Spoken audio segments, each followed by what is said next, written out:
mga kawinwin, super nag-crave ako ngayon ng adobong atay ng manok at ito ang mga gagamitin ko sa pagluto. Samahan niyo po ako magluto. Alam kong may kanya-kanya tayong proseso sa pagluluto ng atay. Pag nag-aadobo ako ng atay ng manok, piniprito ko muna siya ng maigi para matanggal ang lansa niya.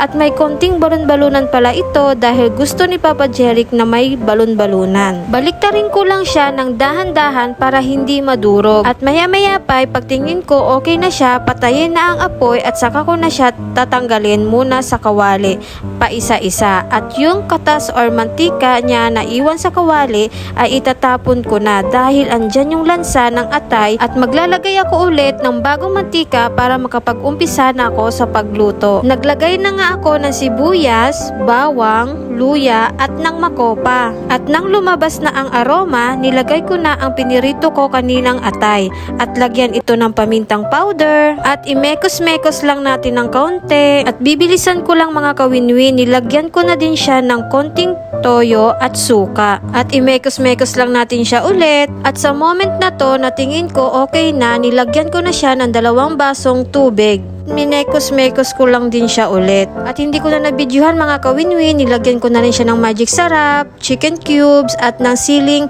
haba or siling green. At habang nagluluto nga ako, naglaga na rin ako ng 2 pirasong itlog at yun lang din talaga yung available namin sa ref. Kaya ginamit ko na din. At sinabay ko na rin sa paglaga ang broccoli. Hindi ko na rin siya agad hinalo dito dahil pagkaluto nito, saka ko siya ihahalo. At ito ang ating finished product, ang adobong atay ng manok. Kain po tayo mga kawinwin sa sunod na vlog. Bye!